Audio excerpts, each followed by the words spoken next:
Hi guys, excuse my appearance, but you know, I'm in the bath right now.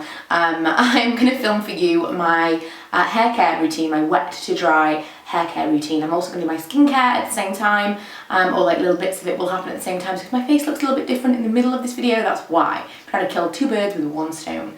So let's just start with the shampoo that I'm using. I'm going to go through kind of all the products that I use and how I style my hair at the moment. And the shampoo and conditioner that I'm using is the Elvive Nutrigloss Crystal, and it's the sparkling one that's got all those little glittery, crystally things in them. The reason that I really like this one is because it's for fine hair, and although my hair's not fine, it's gotten thinner of late, and I feel like this one really doesn't weigh my hair down at all. It makes my hair feel really, really super clean and yeah, just generally weightless, which is what it says on the tub. So yeah, that's the shampoo.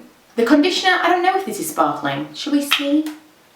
It kind of is. It's sparkling as well. The conditioner I use, obviously immediately after the shampoo, which I really like again. It doesn't weigh my hair down. However, because my hair is a little bit damaged, I have bleached the ends recently. I have been using this as well, which is covered in hair. The Organic Surge 2-Minute Moisture Mask. This is a really nice mask that works really, really quickly. And if you are just kind of, if you haven't got all the time in the world to sit around in the bath waiting for your conditioner to work, which generally I try to do, but if you haven't got that kind of time, this is a really, really nice one. Okay, so I'm out of the bath and this is my hair now. I haven't towel dried it or anything yet, but I am going to put a few treatments in it. I have kind of had a towel on my head for maybe like 40 minutes now. So yes, I have two treatments that I use before I brush my hair. I used to use this a long time ago, and in the interest of using things up, I got this back out again and I really like it. It's the Mitchel Strength Super Strong Liquid Treatment, and it says strengthens and repairs. And so I use that and I just kind of spray it mainly on the ends of my hair, but all over really.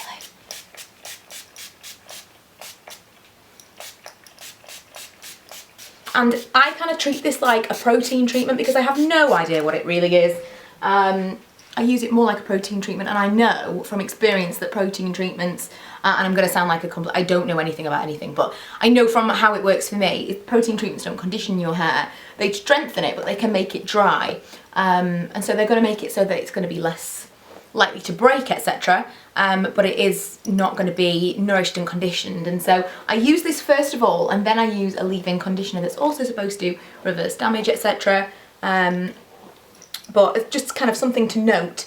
If you feel like something is having the reverse effects that you want it to when you buy something for damaged hair, oftentimes you might find that it's actually not supposed to moisturise your hair, it's supposed to strengthen it. So the leave-in conditioner that I use is the Platinum Strength Tresemme Stay Soft Renewing Complex. And I actually bought this by accident because I thought that it was a spray, but it's actually one of these. It's got a pump. So I use 3 pumps. And again, I just focus it on my ends. And I didn't use this for the longest time because I was just like, oh, it's not what I wanted. I wanted it to be a spray leave-in conditioner, and it wasn't. And so I didn't use it, and then I started using it recently and I actually really like it. So that is why, it's partly why I'm doing my new routine, because I've been using some new products and I really like them. So now I would generally try to leave my hair to dry naturally. I've been trying to treat it a little bit nicer, and at some point this year I'm going to do like a month of no heat and possibly sulfate-free shampoos. So if you've got any sulfate-free shampoo recommendations below, I'm generally not a big fan of sulfate-free shampoo. I like something to lather up, and I've tried a lot of them so far that I've not liked from the drugstore. However, I'm willing to spend a little bit more money and buy kind of a higher end one if you guys tell me it's amazing. So yeah, tell me all your recommendations for kind of great products for your hair below. And I'm going to do a month this year, possibly February, we'll see. Because I do have a couple of things coming up that I might have to blow dry my hair for. But yeah, I'm going to do a month this year where I like no heat and all good things for my hair and just see what it does, because I have a lot of breakage now. Bizarrely, it's starting kind of up here before I think the damage should be starting. So I felt like maybe it was my hairbrush. I have got a new hairbrush. I got the paddle brush from Kent now. My old brush was a Denman, which was fantastic, but it was really old and it was kind of coming away, the rubber was ripping, and I felt like maybe that was ripping my hair. But yeah, answers on a postcard, what you do with your hair and any recommendations you have, I would love to hear. So what I'll probably do now is just rough dry my hair and then dry it with my hairdryer, and I'm going to straighten it just for this video to kind of show you a full wet to dry styled video. Plus I've got these new straighteners and I haven't used them properly yet. I haven't straightened my hair in the longest time. So it'll be interesting, we'll see. And I have a few videos left to film this afternoon, so why not go all out and actually do my hair for once.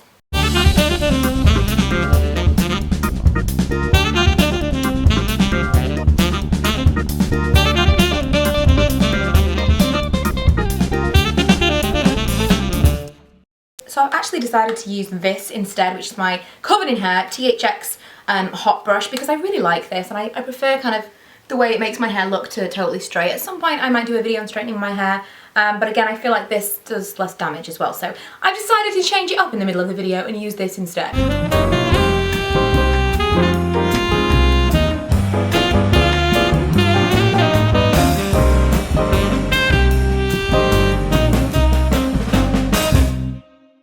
So that is me done. I'm actually not going to do anything else to it. I'm not going to put anything else on it.